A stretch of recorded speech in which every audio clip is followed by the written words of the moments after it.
So this is for the guys on River Dave's Place in the watch thread. I thought I'd show my two favorite pieces in my collection. So my daily wears a Rolex Submariner 04060, the really thin one with no date or cyclops on the face. This is my daily watch because this the Honey Badger of watches. You can go to the gun range, you can drive, go to the driving range, you can pound nail. It's just nearly indestructible, completely waterproof. You could strap it to a bathysphere and send it to the bottom of the ocean. So it's a very rugged, nice timepiece.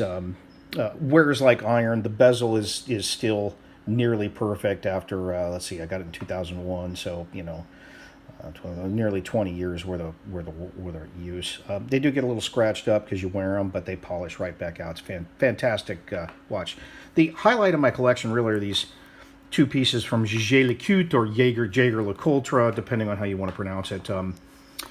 This one here is my favorite. I actually have a bracelet for this. It's not on it right now. So this is the Reverso Duo Grand GMT. If you take a look at the face of this, there's quite a few things to look at here. If you'd notice, the date is two separate wheels, so you can make it nice and large. You can't really see the bluing on the hands, but they're a beautiful blue, and there's a pattern underneath the hands, which is called guilloche, and there's a day-night wheel here that shows you whether you're in day or nighttime in the time zone on the front of the watch. Now, the thing with Jaeger-LeCoultre Reversos is there's actually two watches in one.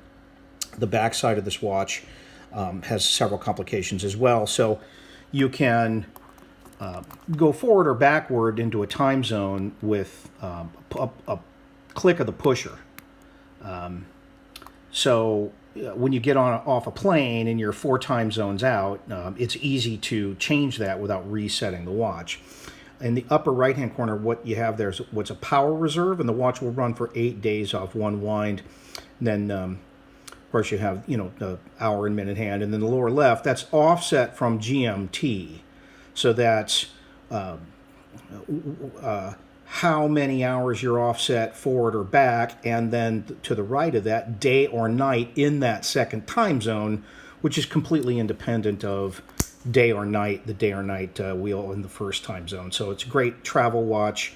I do like the way it wears on the bracelet better than the strap. So this is my, if I had to pick one watch, probably for the rest of my life, it'd be this one. The only thing is it's a little bit fragile.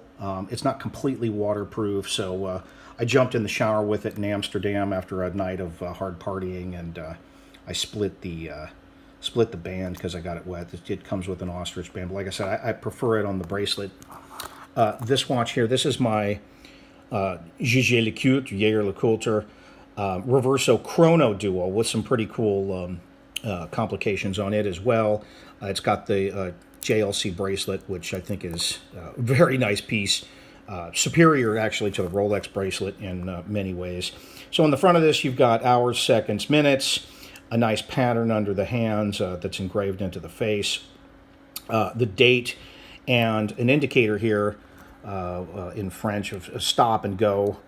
And if you look at the back side of this, what you have is a retrograde flyback mechanism where once it reaches 30 minutes, it snaps back to 0.